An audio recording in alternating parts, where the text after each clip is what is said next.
Yo.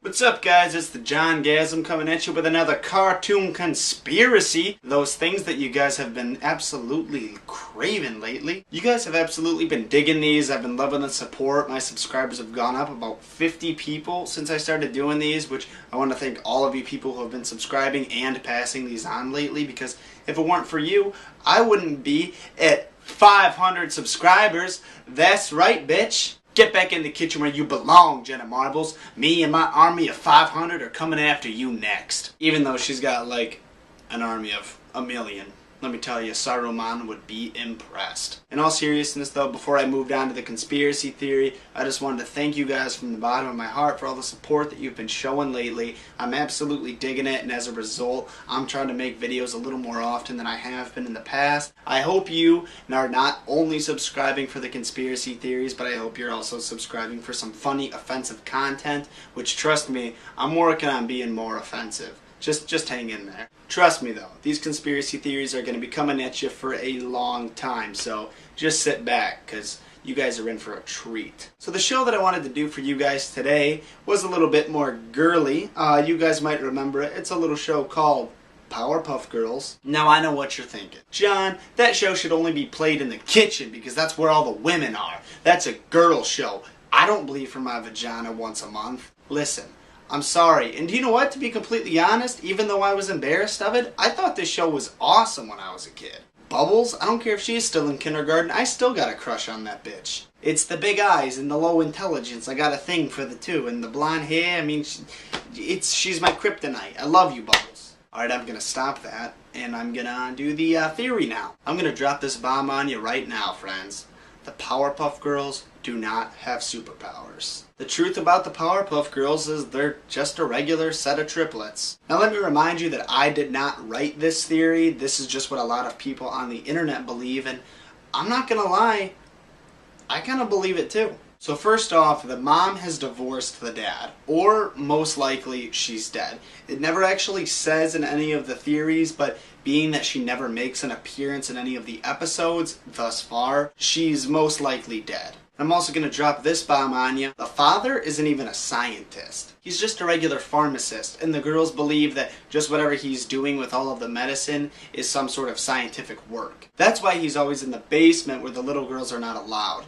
Though he's telling them he's working on experiments, he's actually experimenting with different types of medication and getting high. Now Mojo Jojo, you know the one, I know you remember Mojo Jojo. He was like a green monkey guy. He was always trying to fight the girls. He was like their main nemesis. Mojo Jojo is actually their half-brother, most likely related to them on their mom's side. He's quite a bit older than they are too. He's probably closer to my age, you know, like upper teens, like anywhere 16 through 20, probably not much older than that. He finds the girls sexually appealing, so he's always trying to get with them. Like all of the scenes where he's trying to capture them or destroy them is basically metaphors for him trying to capture and rape them. That's why all of the adults in the show are like, hey, stay away from Mojo Jojo. It's not because they're scared of him, it's because they don't want the little girls to be molested or hurt, and they're assuming that this is why. Remember, the whole show is through their imagination. It's how they perceive the things around them. So just keep that in mind while I'm explaining this. Now for the Rowdy Rough Boys, I actually found two different theories about them.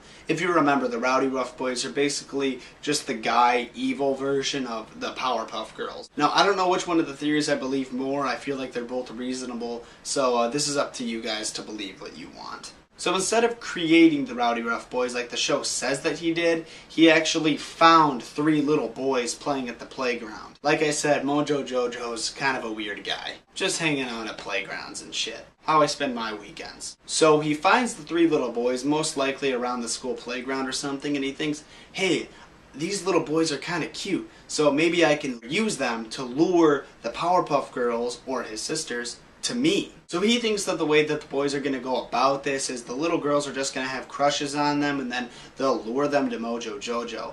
But that's not how little guys react to liking little girls, if you remember. I know I wasn't the only one. When I had a crush on a girl when I was little, I was usually kind of mean to her. I'm not saying these little girls had crushes on me. They were like, alright, well, go away, you big-headed jackass. I don't like you at all. So that's what the little boys ended up doing. Instead of being seductive, like, I don't know how a kindergartner would be seductive, but instead of doing that, they just ended up beating up the girls. So then Mojo Jojo was like, alright, well, maybe this can work out for me. Maybe they'll beat them up, and then I could just pick them up if they're unconscious or something and take them to my place.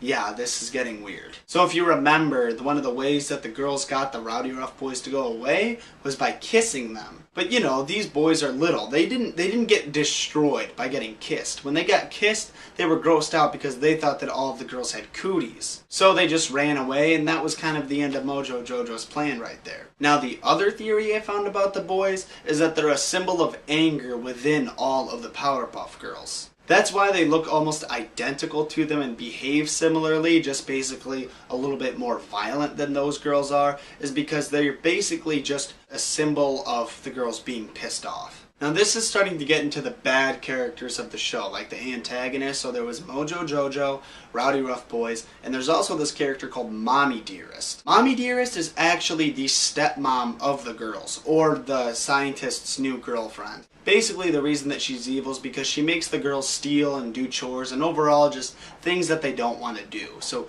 they perceive her as being a villain. Now Fuzzy Lumpkin is basically just kind of this weird neighbor guy who really liked to play pranks on the girls and just kind of tease them. He never had a problem with them. He wasn't trying to be mean, but that's how the little girls perceived it. So he was just kind of more on the weird side, and he just liked to pick on him a little bit. He was just a neighbor who was a little bit odd and really liked to screw with the girls. Not screw, okay? That was my job. Now if you remember, there's also this group of kids called the Green Gang. They are basically just a bunch of weird looking kids who had green skin. They were basically just the older kids around the neighborhood, you know, junior high, high school, just the older kids where when you were young and you went to the park, you were like, oh my god, I don't want to be here, there's big kids there.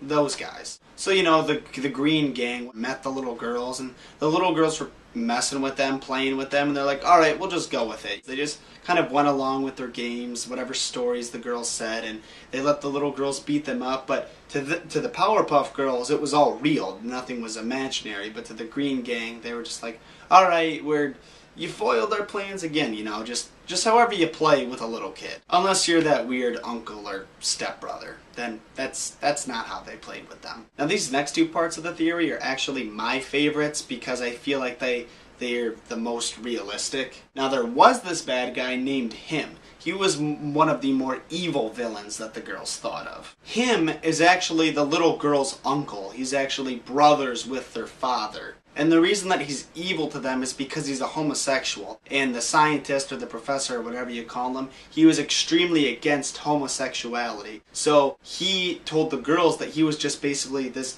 evil person, and which is actually, if you think about it, really messed up to put that in a kid's cartoon. But that's also why it's kind of my favorite part, is it's extremely realistic, because if you remember it, the girls basically perceived him as the devil, which a lot of people say that any homosexuals are going to hell. Don't ask me. And the devil is just kind of a symbol of evil anyway. And he basically just described his brother like, you know, he's evil. You need to stay away from him. Also, if you look at the character, Him wore a lot of feminine clothes, like a lot of drag. So that also could have pointed towards the fact that he was gay. And the reason he was called Him was because the Powerpuff Girls' father just didn't want him to have any part in the girls' lives. So whenever he would refer to his brother, he referred to him as Him instead of his real name. Now this next part is a little bit more predictable. It's about the mayor. The mayor is basically just their grandpa, and he just kind of plays with the girls like, you know, the Green Gang does, except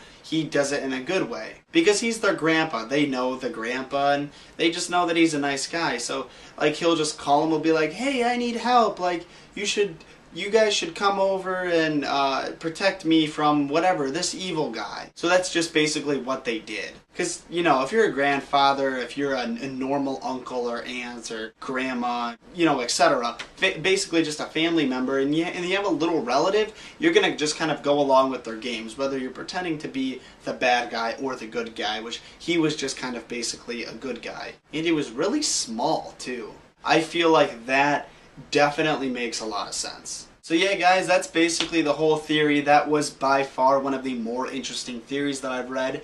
I think I like it a little bit more than Ed, Edd and Eddy, probably my second to Rugrats. Basically, they just perceived their neighborhood as a place they had to protect. Their father was a scientist, and people around the neighborhood played different roles in their imaginary land, whether it be a bad guy or a good guy. So at the end of the day, the girls did not have superpowers, and even if they went there, they could not have stopped that guy at Sandy Hook. That would have been a rude awakening for their imaginary land. Alright guys, like I said, that is the end of the video. I want to thank you a ton for watching, and I really hope you enjoyed it. Like I said earlier, I hope the conspiracy theories are a reason you're subscribing, but not the only reason. I hope you're also looking to see some original content being thrown your way. So if you liked the video, please throw a like my way, leave a comment, leaving a suggestion for another conspiracy theory, because I want to do what you guys want to see, so I definitely take your comments into consideration, and subscribe if you want to see more of them. I've also got 2 more videos in my conspiracy theory playlist, which you can feel free to watch. Thanks again, I love you all, and stay fresh.